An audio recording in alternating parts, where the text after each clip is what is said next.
Welcome back to our channel first. இப்போ நம்ம இந்த வீடியோவில் பார்க்க போகிற என்னன்னு பார்த்தீங்கன்னா எப்ளைன் குரூப்பையும் பார்ட்டிஷனை வச்சு பேக் பண்ணி எப்படி பார்க்குறது அப்படிங்கிறத பார்க்கலாம். பார்ட்டிஷன் அப்படிங்கிறது ராமானுஜன் சார் இந்தியன் மேத்தமெட்டிக்கல் லெஜெண்டாக கண்டுபிடிச்சது. ஸோ ரொம்ப ரொம்ப இம்பார்ட்டன்டான டாபிக் கூட. பார்ட்டிஷன்ஸ் கண்டுபிடிக்கிறது ரொம்ப ரொம்ப சிம்பிள் தான். ஆனால் சின்ன சின்ன நம்பர்ஸ் ஈஸியாக கண்டுபிடிச்சலாம், பெரிய நம்பர்ஸ் கண்டுபிடிக்கிறது கொஞ்சம் கஷ்டம். பார்ட்டிஷன்ஸ் எப்படி எடுக்கிறது அப்படின்னா, இப்போ பி ஆஃப் 3 அப்படின்னு இருக்குன்னு வச்சுக்கோங்களேன். P of 2, P of 3, P of 4 இந்த 3 நம்பர் நான் எப்படின்னு சொல்கிறேன். அதுக்கப்புறம் சம்பிள் போய்க்கலாம் எப்படி சொல்லணும் அப்படிங்கிறத. So 2 எத்தனை ways எழுத முடியும்? How many ways we can write 2? That is the partition. So how many ways we can write? In the sense 1 plus 1 ஒரு மாதிரி எழுதலாம், 2 plus 0 எழுதலாம். 0 plus 2 சேம் தான், ரெண்டும் சேம் தான். அப்ப ரெண்டு வழியில 2 எழுத முடியும். So 2 ways we can write. So partition of 2 is 2. Partition பண்றது வச்சு பார்க்கலாம். நெக்ஸ்ட் அதே மாதிரி 3 பாத்தீங்கன்னா 3 வந்து 1 plus 1 plus 1 ஒரு பேட்டர்ன் எழுதலாம், 2 plus 1 அப்படிங்கிற பேட்டர்ன் எழுதலாம், 3 plus 0 அப்படிங்கிற பேட்டர்ன் எழுதலாம். Since அதே மாதிரி 0 plus 3 1 plus 2 சேம் தான். சோ அதுல நீங்க கணக்கு எடுக்கணும்ன்ற அவசியம் இல்ல. சரியா? அப்ப பார்ட்டிஷன் ஆஃப் 3 வந்து 3. ஓகே. நம்ம பார்ட்டிஷன் ஆஃப் 4 பாருங்க. பார்ட்டிஷன் ஆஃப் n அப்படிங்கறப்போ அது ஒரு பெரிய ஃபார்முலா. ஒரு லார்ஜஸ்ட் ஃபார்முலா, பெருசா போயிட்டே இருக்கும். அந்த ஃபார்முலால நம்ம தெரிஞ்சுக்கணும் அவசியம் இல்ல. இந்த சமக்கு சின்ன சின்ன நம்பர்ஸ் தான் கேட்பாங்க.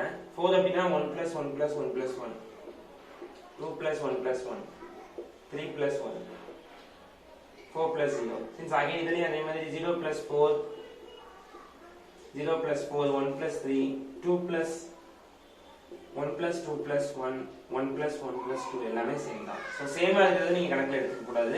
அதை நான் சொல்லிட்டு உங்களுக்கு கழிச்சிடறேன். இல்லையா? யூனிக் வேஸ் வந்து 4 வேஸ்.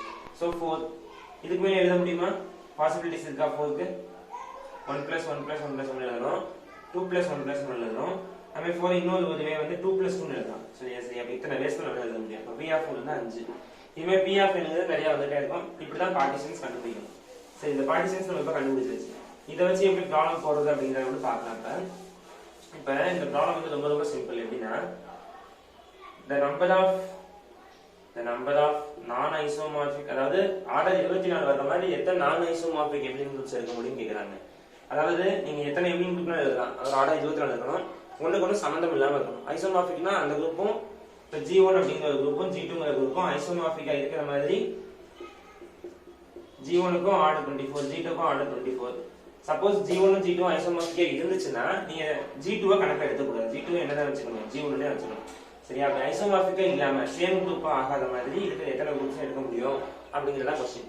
ஐசோமார்பிக் கண்டிஷன் தெரியும்ல, ஒரே மாதிரி இருக்க கூடாது, டிஃபரெண்டா இருக்கணும், யூனிக்கா இருக்கணும் ஒவ்வொரு குரூப்பும். சோ அப்படி எத்தனை கிடைக்கும் அப்படிங்கறத क्वेश्चन. சோ ட்ரிக் மட்டும் அண்டர்ஸ்டாண்ட் பண்ணுங்க. number of non isomorphic abelian groups of order n is என்ன ஃபார்முலா வருதுன்னா, n வரும்போது நம்மளால சொல்ல முடியாது அந்த n எந்த பேட்டர்ன்ல எழுத முடியும் அப்படிங்கறத நீங்க கேட்கணும். ஒரு क्वेश्चन இருக்கு.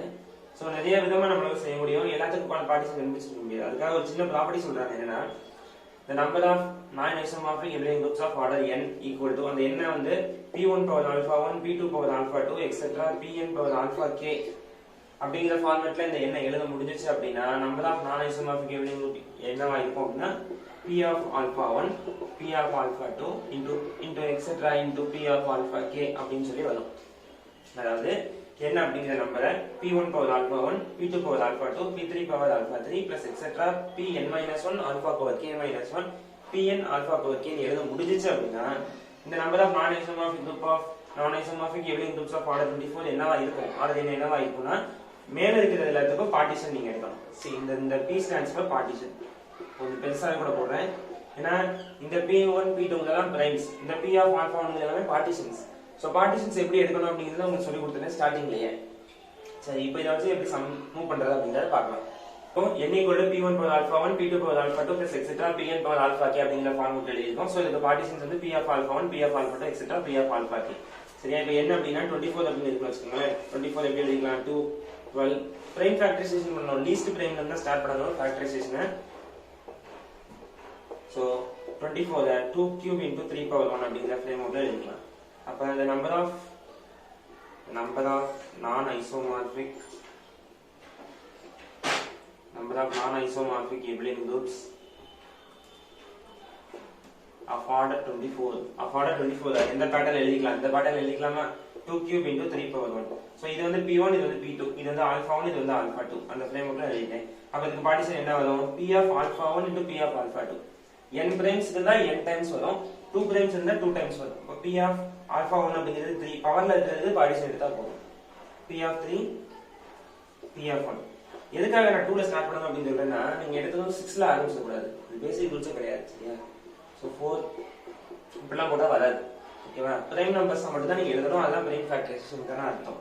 So p of 3 into p of 1 இதுக்கு ஆன்சர் என்ன வரும்? p of 3 என்ன வரும்? ஆல்ரெடி பார்த்திருந்தோம். 3 எத்தனை வேஸ்ல எழுத முடியும்? 3 3 வேஸ்ல எழுத முடியும். சோ p of 3 அப்படிங்கிறது 3, p of 1 அப்படிங்கிறது 1. 1 எத்தனை வேஸ்ல எழுதலாம்? 1 plus 0 மட்டும் தான் எழுத முடியும். சோ அப்ப 3 into 1 3. அப்ப number of non isomorphic abelian groups of order 24 is p of 3 into p of 1 is nothing but 3. So answer is 3 ங்கிறது தான் ஆன்சர் சரியா? கன்சம் புரிஞ்சிருக்கும்னு நினைக்கிறேன். ஜஸ்ட் ஒரு சின்ன சின்ன ப்ராப்பர்ட்டிஸ் அதை வச்சு நான் அப்படியே சொல்ல முடிச்சிட்டேன். ஓகேவா? number of non isomorphic abelian groups of order n p1 power alpha 1 p2 power alpha 2 etc pn power alpha k இருந்துச்சுன்னா அதோட answer partition of alpha 1 into partition of alpha 2 etc partition of alpha k அப்படின்னு சொல்லி இருக்கும். அப்ப 24 2 cube into 3 power 1 எழுதிக்கலாம். அப்ப பவருக்கு நீங்க partition எடுத்தா போதும். நான் ஐசோமார்பிக் ரொம்ப ரொம்ப இம்பார்ட்டன்டான result. Number of non isomorphic abelian groups of order n this pattern இருந்தா this patternல ஆன்சர் கிடைக்கும் அப்படிங்கிறது ஒரு முக்கியமான concept. So partition of power alpha 1 partition of that second power alpha 2 so 3 into 1 3 அப்படிங்கிறது ஒரு ரிசல்ட் வந்து. இதோட ஃபர்ஸ்ட் ப்ராப்ளம் முடியுது. அடுத்த செகண்ட் ப்ராப்ளம் பார்க்கலாம். ஃபைன். இப்போ second problem g equal to z100. z100 அப்படினா zn குரூப் தான். நம்ம ஆல்ரெடி நிறைய previous videos நிறைய டிஸ்கஸ் பண்ணியாச்சு zn பத்தி. zn கமா அடிஷன் மாடலும் அத சொல்றாங்க z100 அப்படிங்க. ஸ்ங்கிறது ஒரு செட். அந்த செட் எப்படி இருக்கு அப்படினா h belongs to g such that order of h equal to 50 அப்படிங்கிற பேட்டர்ன்ல கிடைக்குது. சரி இப்போ என்ன சொல்றாங்கன்னா s ஓட கார்டினல் கேக்குறாங்க. s க்கும் g க்கும் என்ன ரிலேஷன் அப்படி கேட்டிங்கனா இந்த s ல இருக்கிற எலிமெண்ட்ஸ் எல்லாமே g ல இருக்கும். ஏனா h ங்கற எலிமெண்ட் s ல இருக்கு அப்படினா h ஃபர்ஸ்ட்ல எங்க இருக்கணும்? g ல இருக்கணும். g ங்கிறது யாரு? z100. g ங்கிறது யாரு? z100. ஓகேவா? அப்போ ஃபர்ஸ்ட் ஒரு எலிமெண்ட் s ல இருக்கணும். அந்த எலிமெண்ட் ஃபர்ஸ்ட் எங்க இருக்கணும்? h ல g ல இருக்கணும். அந்த g ல இருக்கிற எலிமெண்ட்க்கு என்ன கண்டிஷன் அப்படினா அந்த எலிமெண்டோட ஆர்டர் 50 ன்னு இருக்கணும். அப்ப இந்த g ல யார் யாரெல்லாம் ஆர்டர் 50 அப்படிங்கிற ஆர்டர்ல எந்தெந்த எலிமெண்ட்லாம் இருக்கோ அந்த எலிமெண்ட்லாம் கலெக்ட் பண்ணி s ல போடணும். எத்தனை எலிமெண்ட் வருது s ல அப்படிங்கறத क्वेश्चन. திரும்பி நல்லா அண்டர்ஸ்டாண்ட் பண்ணிக்கணும். ஒரு எலிமெண்ட் s ல இருக்கணும் அப்படினா ஃபர்ஸ்ட் g ல இருக்கணும். h belongs to g. So g ல இருக்கணும். எப்படிப்பட்ட எலிமெண்டா இருக்கணும் அப்படினா இந்த g ல இருக்கிற எலிமெண்ட் அங்க அந்த எலிமெண்ட்டினுடைய ஆர்டர் வந்து 50ங்கற ஃப்ரேம்வொர்க்ல இருக்கணும். சரியா? அப்ப ஆர்டர் ஆஃப் h 50 எத்தனை எலிமெண்ட்ஸ்க்குலாம் ஆர்டர் 50 இந்த குரூப்ல வருதோ அந்த எலிமெண்ட் எல்லாம் தூக்கி நீங்க s ல தூக்கி போடணும். சரியா? அது போடிங்கனா எத்தனை எலிமெண்ட் கிடைக்குதுன்னு நீங்க பார்த்தலாம். பார்த்த பிறகு s னுடைய கார்டினாலிட்டி கிடைச்சிடும். அப்ப s னுடைய கார்டினாலிட்டி கண்டுபிடிக்கிறது nothing but cardinality of s ங்கிறது nothing but cardinality of s is nothing but number of elements of order 50 in எங்க z100 ல. ஓகேவா? z100 ல இந்த g ங்கற குரூப்ல எந்தெந்த எலிமெண்ட்க்குலாம் ஆர்டர் 50 வருதோ அந்தந்த எலிமெண்ட்டினுடைய கலெக்ஷன் தான் s ங்கற செட். அதோட கார்டினாலிட்டி தான் ஆன்சர். ஓகேவா? So number of elements of order 50 in z100. So இதுக்கு ஒரு ப்ராப்பர்ட்டி இருக்கு. அந்த ப்ராப்பர்ட்டி நம்ம நோட் பண்ணி வச்சுப்போம் சைடுல. the number of elements அதாவது ஒரு குறிப்பிட்ட ஆர்டர்ல எத்தனை எலிமெண்ட் இருக்குங்கறத கண்டுபிடிக்கிறதுக்கு ஒரு ஃபார்முலா இருக்கு. So number of elements of order d in zn ல மட்டும் தான் இந்த கண்டிஷன் ட்ரூ. zn ல ஒரு குறிப்பிட்ட ஆர்டர்ல எத்தனை எலிமெண்ட் இருக்குன்னு கண்டுபிடிக்கிறதுக்கு எதை கண்டுபிடிச்சா போதும்? திரும்ப அதே கதை தான் வரேன். π of n அப்படினா என்னது? Euler's torsion function அப்படி சொல்லி சொல்லுவாங்க. இந்த π of n எப்படி கண்டுபிடிக்கணும்? இந்த π of n செட் எப்படி கண்டுபிடிக்கிறது அப்படினா set of all m such that m less than or equal to இதே திரும்ப நடத்தியாச்சு. 1 less than or equal to m less than or equal to n minus 1 comma gcd of m comma n is nothing but 1 அப்படி சொல்லி வரணும். அதாவது n ங்கற எலிமெண்ட்ட fix பண்ணி வச்சிட்டு அதுக்குள்ள எத்தனை எலிமெண்ட்ஸ்லாம் அதுக்கு பின்னாடி இது எல்லா எலிமெண்ட்டையும் ஒரு பேர் பண்ணிக்கணும். அது எதுக்குலாம் gcd 1 வருதோ அதை செட்டா நீங்க கலெக்ட் பண்ணி போடணும். சரியா? சோ π of n அப்படிங்கிறது வந்துரும். அப்ப கார்டினாலிட்டி ஆஃப் s கண்டுபிடிக்கணும். number of elements of order 15 in z100 கண்டுபிடிக்கணும். நான் சொல்லிருக்கேன் number of elements of order d in zn அப்படினா எதை கண்டுபிடிச்சா போதும்? சாரி π of n ல π of d ய கண்டுபிடிச்சா போதும். ஓகேவா? இன் ஜெனரல் π of n அப்படினா என்னன்னா Euler's torsion function அதை எப்படி கண்டுபிடிக்கிறது நம்ம சொல்லியாச்சு. சரியா? இது ஜெனரல் கண்டிஷன். இது வந்து ஜெனரலான ஒரு ரூல். ஓகேவா? ஓகே. π of n க்கு ஃபார்முலா இருக்கு. என்ன ஃபார்முலா இருக்கு அப்படி கேட்டீங்கன்னா product divides p divides n 1 minus 1 by p அப்படிங்கிற ஒரு ஃபார்முலாவும் இருக்கு. சரி, இந்த ஃபார்முலா போட கண்டுபிடிக்கலாம். நான் இதுலேயே இன்னொரு மெத்தட் உங்களுக்கு நடத்துறேன். ஏன்னா பெரிய நம்பர் இருக்குங்கிறதுனால கொஞ்சம் கஷ்டமாகவும் இருக்கும் கண்டுபிடிக்கிறதுக்கு. So number of elements of order 50 கஷ்டம் இல்லை, ரெண்டு பக்கம் எப்படினாலும் செஞ்சுக்கலாம். அந்த ரெண்டு மெத்தடையும் உங்களுக்கு டீச் பண்ணுறேன். So number of elements of order 50 in Z100 அப்படிங்கிறத கண்டுபிடிக்கிறதுக்கு எதை கண்டுபிடிச்சா போதும், நம்பர் ஆஃப் எலமெண்ட்ஸ் ஆஃப் நல்லா இதே அப்படியே லிங்க் பண்ணுங்க. Number of elements of order D in Z10, number of elements of order 50 in Z100. Dங்கிற பிளேஸ்ல 50 இருக்கு, Nங்கிற பிளேஸ்ல 100 இருக்கு. அப்ப எதை கண்டுபிடிச்சா போதும், பை ஆஃப் 50 கண்டுபிடிச்சா போதும். சிம்பிள். அப்ப கார்டினாலிட்டி ஆஃப் S கண்டுபிடிக்கிறதுக்கு எதை கண்டுபிடிச்சா போதும், பை ஆஃப் 50 கண்டுபிடிச்சா போதும். சிம்பிளா கொடுத்த கண்டென்ட்டே சின்னது, அதுல இருந்து நம்ம இவ்வளவு இதை எடுத்து நம்ம கொண்டு வரலாம். இதுக்கடுத்து எப்படி செய்யணும், இது ரெண்டு விதமா கண்டுபிடிக்கலாம். அதை நெக்ஸ்ட் பார்க்கலாம். அப்போ எஸ்ங்கிற செட்ல ஜிங்கிற எலமெண்ட்லாம், ஜில என்னென்ன எலமெண்ட்ஸ்லாம் இருக்கோ அது ஆக்சுவலா இருக்கும். இந்த கண்டிஷன் தட் அந்த எலமெண்ட் யாருக்கு எப்படி இருக்கணும், 50 இருக்கணும். அப்ப கார்டினாலிட்டி ஆஃப் S கண்டுபிடிக்கிறது எதை கண்டுபிடிச்சா போதும்னு சொல்லிருந்தோம், நம்பர் ஆஃப் எலமெண்ட்ஸ் ஆஃப், நம்ம திரும்ப சொல்றதுக்கான கொஸ்டின் நல்லா ஈஸியா அண்டர்ஸ்டாண்ட் பண்ணிக்கணும் அப்படிங்கிறதுக்காக தான் number of elements of order 50 in Z100 கண்டுபிடிச்சா போதும். நமக்கு தெரியும் ஒரு formula, number of elements of order D in Z10 அப்படின்னா பை ஆஃப் D கண்டுபிடிச்சா போதும். ஆர்டர் 50 அப்படிங்கிறது Z100, அப்ப பை ஆஃப் 50 கண்டுபிடிச்சா போதும். ரைட். இப்போ நம்ம we are going to intend to prove what is phi of 50 அப்படிங்கிறது மட்டும் தான் क्वेश्चन. சரியா? இப்போ ஃபர்ஸ்ட் நம்ம இந்த ஃபார்முலா வைஸ்லயே போட்டு பார்க்கலாமா, சிம்பிளா இந்த ஃபார்முலா வைஸ்லயே போட்டு பார்க்கலாம். ஃபார்முலா போடணும் அப்படின்னா ஃபர்ஸ்ட் நீங்க பிரைம் ஃபேக்டரைசேஷன் பண்ணணும். So first least prime 2 25 least prime எதுல போகும், 5 ல போகும். 5 5 ஓகேவா? எடுத்து 10 போட்டு பண்ணிட கூடாது, அதான் ரொம்ப முக்கியம். 50 எப்படி எழுதிக்கலாம், 5 ஸ்கொயர் into 2 power 1. எப்பவுமே இங்க எழுதும்போது ஹையஸ்டாவும் இங்க லோயஸ்டாவும் எழுதுங்க, கொஞ்சம் ஈஸியா சிம்பிளா புரியுற மாதிரி இருக்கும். இப்படி லோயஸ்ட் ஹையஸ்டா எழுதுங்க. இப்போ 5 2 5 ஸ்கொயர் 2 ஸ்கொயர் 3 ஸ்கொயர் இருக்குன்னு வச்சுக்கோங்களேன். எழுதும்போது 5 power 1 3 ஸ்கொயர் 2 ஸ்கொயர் இப்படி எழுதலாம். இல்லாட்டினா 2 ஸ்கொயர் 3 ஸ்கொயர் 5 power 1 எழுதலாம். இந்த மாதிரி எழுதக்கூடாதுன்னு சொல்ல வரேன் நான்.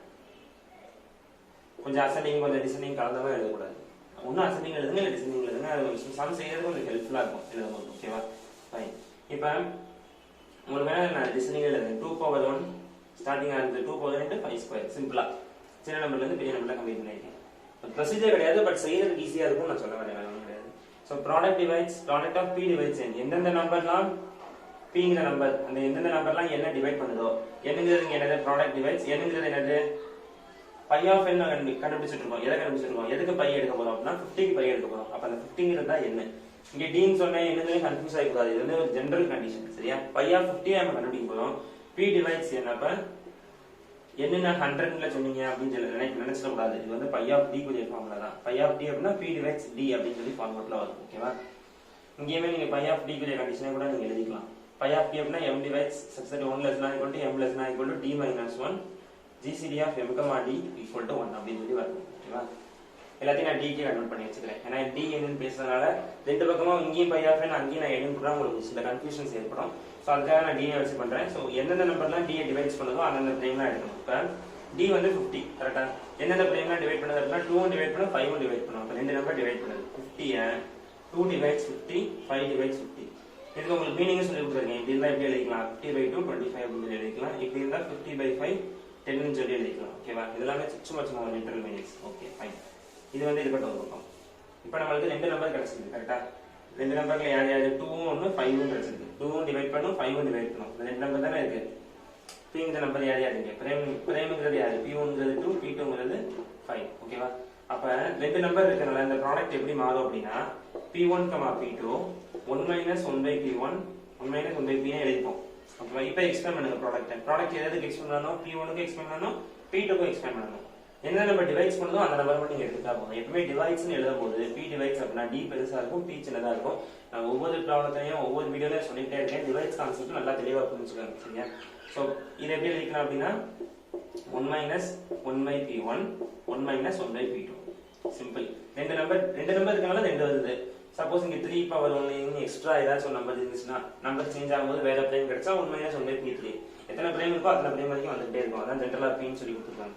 இதுல வந்தோம்னா ப்ராடக்ட்ல வரும், அதுக்காக இந்த ப்ராடக்ட் சிம்பிளே போட்டுருக்கோம். சரியா? So 1 minus 1 by P1ங்கிறது 2 1 minus 1 by 5 P2ங்கிறது 5. அப்ப 2 minus 1 by 2 5 minus 1 by 5. அப்ப 1 by 2 4 by 5. சோ ஆன்சர் என்ன வரும் அப்படிங்கறத நீங்க கெஸ் பண்ணுங்க. சோ 5 minus 1 by 5 4 by 5 நம்ம போட்டுருக்கோம், 1 by 2 னு சொல்லி போட்டுருக்கோம். அப்ப ஆன்சர் வந்து 4 by 10 அப்படிங்கற ஃப்ரேம்வொர்க்ல வரும். அப்ப 4/10 அப்படின்னு சொல்லி ரிசல்ட் நம்மளுக்கு கிடைச்சது. சரியா? இப்போ என்னன்னா phi of d ஃபார்முலால இன்னொன்னு ஒரே ஒன்று எக்ஸ்ட்ரா வரும். அது நான் போன வீடியோலயும் சொல்ல மாட்டேன், இந்த வீடியோல சொல்ல மாட்டேன். என்ன அப்படிங்கறத ப்ராடக்ட் பண்ணி தான் நீங்க பைய ப்ராடக்டே பண்ணணும். அப்படிங்கிறப்போ ஒரு என்னங்கிறது ப்ராடக்ட் ஆகணும், பின்னாடி ப்ராடக்ட் பண்ணணும். ஃபார்முலாலே இருக்கு, என்னங்கிறது ப்ராடக்ட்ல இருக்கு. இங்க நம்ம d எடுத்துக்கிட்டதால d இன்டூ அப்படின்னு சொல்லி வரும். ஓகேவா? d இன்டூ வரும். So d into product 1 - 1/p into dங்கிறது ஃபாலோ பண்ணிக்கிட்டே வந்துட்டே இருக்கும். Into d into d.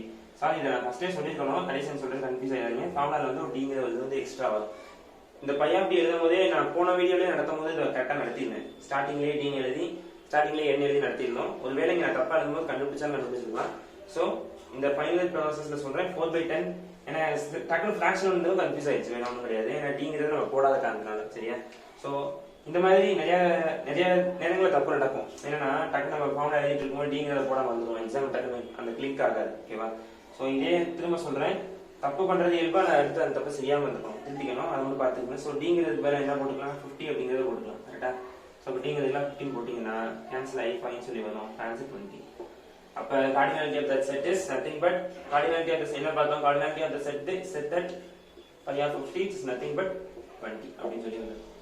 சரி, இந்த ஃபார்முலால போட இவ்வளவு கஷ்டமா இருக்கு அப்படின்னு நீங்க ஃபீல் பண்ணீங்கன்னா ஒரே ஒரு சின்ன மெத்தட். இது பிரைம் ஃபேக்டரைசேஷன் எழுதுனால இந்த கண்டிஷன் உங்களுக்கு ட்ரூன்னு சொல்லி வரும். எப்பயுமே என்னன்னா என்னங்கிற ஃபார்மேட் போன சம் நம்ம பார்த்தோம்ல, p1 power alpha 1 p2 power alpha 2 etcetera pn power alpha k. இந்த ஃப்ரேம்வொர்க் எழுதிட்டோம்னா நம்ம தான் பிளான் ஐசோமார்பிக் அப்படின்னு சொல்லி p of alpha 1 into p of alpha 2 etcetera p of alpha ன்னு பார்த்தோம். சரி, அதை விட்டுருங்க, அது ஒரு பக்கம் இருக்கட்டும். இதுல நான் என்ன சொல்ல வரேன் அப்படின்னா, இப்படி இருக்கும்போது phi of n என்ன வரும் அப்படின்னு கேட்டீங்கன்னா, என்னங்கிறத இந்த ஃப்ரேம்ல எழுதிட்டீங்கன்னா, if இந்த ஃப்ரேம்வொர்க்ல n இருந்துச்சுன்னா phi of n என்ன கிடைக்கும் அப்படின்னா p1 power alpha 1 minus p1 power alpha 1 minus 1. இது ஒரு ஃபார்முலா. ஓகேவா? Into p2 power alpha 2 minus p2 power alpha 2 minus 1. இது ஒரு இன்டூ d எக்ஸெட்ரா இன்டூ வந்துட்டு கடைசியில pn power alpha k minus pn power alpha k minus 1. இந்த ஃப்ரேம்வொர்க்ல ஒரு formula வரும். சரியா? இப்போ அதே ஃபார்முலா தான் இங்க இருக்கு. 50ங்கிறது எப்படி எழுதிக்கலாம், 2 power 1 into 5 square. அப்ப p1ங்கிறது இதுல இருந்து கன்வர்ட் பண்ணிக்கணும். p1ங்கிறது 2, ஆல்பா 1ங்கிறது 1, p2ங்கிறது 5, ஆல்பா 2ங்கிறது 2. சரி, ஜஸ்ட் அப்படியே அப்ளை பண்ணுங்க. இதுல ரெண்டு பிளேம் இருக்கனால நம்ம ரெண்டோட நிப்பாட்டிட்டோம். n பிளேம்ஸ் இருந்தா n வரைக்கும் போயிட்டே இருக்கும். ஓகேவா? சரி, இந்த ஃபார்முலால நான் ஸ்டார்டிங்கே dங்கிறத சொல்ல மறந்துட்டேன். அதனால தான் ஃபிராக்ஷன் வந்து ரெண்டு கன்ஃபியூஸ் பண்ணிட்டு இருந்துச்சு. இந்த dங்கிறத ஸ்டார்டிங்லயே சேர்க்கணும். இங்க என்ன நம்பர் நீங்க எடுக்கிறீங்களோ அதோட ப்ராடக்ட் பண்ணிக்கணும் எப்பயுமே. சரியா? அதான் ஆல்வேஸ் டோஷன் function formula. So d into product of p divides d 1 minus 1 by p. d ன்னு இருக்கும்போது n இருந்தா இந்த இடம்லாம் n ன்னு மாறிடும். ஓகேவா? இங்க குழப்பிட கூடாது அப்படிங்கிறதுக்காக நான் d வச்சு சொல்லியிருக்கேன். சரி, இப்போ இந்த ஃபார்முலா போடுங்க. phi of 50 equal to p1ங்கிறது என்னது, p1ங்கிறது 2, ஆல்பா 1ங்கிறது 1, 2 power 1 minus 2 power ஆல்பா 1ங்கிறது 1 minus 1 into p2ங்கிறது 5, ஆல்பா 2ங்கிறது 2 minus 5 power alpha 2 is 2 minus 1, which is nothing but 2 power 1 minus 2 power 0 into 5 square minus 5.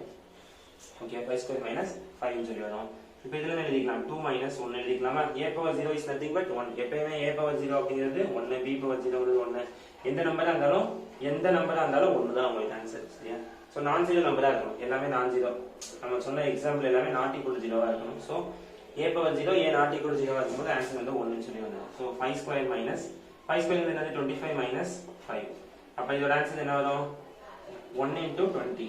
அப்ப ஆன்சர் will be 20. இப்படியே நீங்க செய்யலாம், செஞ்சுக்கலாம். ப்ராப்பர்ட்டி யூஸ் பண்ணி இந்த ஃபார்முலா போடுறதுக்கு கொஞ்சம் கஷ்டமா இருந்துச்சுனா, இப்ப நானே செய்யும்போது என்ன செஞ்சுட்டேன், கடைசில அப்படின்னா இந்த dங்கிற ஸ்டார்டிங்ல போடணும் அப்படிங்கறத மறந்துட்டேன். சரி, அப்படிங்கிறப்போ இந்த மாதிரி ப்ராப்பர்ட்டிஸ் நீங்க கத்து வச்சுக்கிறது கொஞ்சம் நல்லது. சரியா? எல்லா நம்பரையும் பிரைம் ஃபேக்டரைசேஷன் பண்ண முடியுமானா பண்ண முடியாது. சில நம்பர்ஸ் பண்ண முடியும், சில நம்பர் பண்ண முடியாது. சோ பண்ற நம்பர் இந்த மாதிரி நீங்க வேலை பண்ணிக்கலாம். சரியா? இப்போ ஒரு சின்ன கிளான்ஸ் பண்ணி இந்த ப்ராப்ளத்தை பார்க்கலாம். கண்டுபிடிக்கிறதுக்கு நம்ம தான் எலிமெண்ட்ஸ் ஆஃப் ஆர்டர் 50 கண்டுபிடிச்சா போதும். அது phi of 50. phi of 50 க்கு ஃபார்முலா ஸ்டார்டிங்ல d எழுத மறந்துட்டோம். ஆனா ஸ்டார்டிங்ல d ஐ வச்சு நீங்க ப்ராடக்ட் பண்ணி எழுதிட்டா நீங்க என்ன செய்யணும், சம்மே செய்ய ஆரம்பிக்கணும். நல்லா கிளியரா சொல்லணும்னா phi of t is nothing but equal to n into product over d into product of 1 minus 1 by p into t. இந்த இடத்துல கூட எழுதுறேன், அந்த நல்லா கவனிச்சுங்க. phi of t அப்படிங்கிறது ஸ்டார்டிங்கே நம்ம d போட மறந்துட்டோம். அதனால சம் வந்து கடைசி ஃபிராக்ஷன் வந்து இருந்துச்சு. சரியா? So d into product over p divides n, p divides d 1 minus 1 by p அப்படின்னு சொல்லி வரும். எத்தனை பிரைம் இருக்கோ அத்தனை ப்ராடக்ட் வந்துட்டே இருக்கும். சரியா? சோ எத்தனை பிரைம்ஸ் வருதோ அத்தனை பிரைம் நம்ம ப்ராடக்ட் பண்ணி போயிட்டே இருக்கும். ஃபைனலாக இந்த இடத்துல போட முடியல அப்படின்னா சின்ன லிட்டில் கன்ஃபியூஷன்லாம் கொஞ்சம் தப்பு பண்ணிட்டோம். ஸோ ஸ்டார்டிங்கில் டிங்கிறது ப்ராடக்ட் நிறையா இருக்கணும், அதை நான் உங்களுக்கு முன்னாடியே சொல்லலை, கடைசியாக தான் சொல்லி முடிச்சோம். ஸோ அந்த டிங்கிறத மறந்துடாது ஸ்டார்டிங்கில் போடுறது. அப்படி இல்லாட்டி இந்த ப்ராப்பர்ட்டி யூஸ் பண்ணி நீங்கள் செஞ்சுக்கலாம். சரியா? இப்போ இந்த ப்ராப்ளத்துலேயும் இல்லை ஃபஸ்ட் தரப்பில் டவுட் தான் நீங்கள் அதெல்லாம் எனக்கு கேட்கலாம். வீடியோ யூஸ்ஃபுல்லாக வச்சுன்னா ஷேர் பண்ணுங்கள். கோர்ஸோட இந்த பேட்ச் 5 வந்து கம்ப்ளீட் ஆக போகுது. ஸோ அதுக்கு ஜாயின் பண்ணணும் விஷயம் இருந்தால் நீங்கள் வந்து ஜாயின் பண்ணிக்கலாம். டிஸ்கிரிப்ஷனில் லிங்க் இருக்குது. ஸோ இந்த வாட்ஸ்அப் குரூப்பில் ஜாயின் பண்ணல அப்படின்னா டிஸ்கிரிப்ஷன்ஸ் குரூப்பில் அது நீங்கள் ஜாயின் பண்ணிக்கலாம். அதோட லிங்க்கும் டிஸ்கிரிப்ஷன் இருக்குது. ஸோ நெக்ஸ்ட் வீடியோவில் வேறு கனெக்ட் பார்க்கலாம். தேங்க்யூ.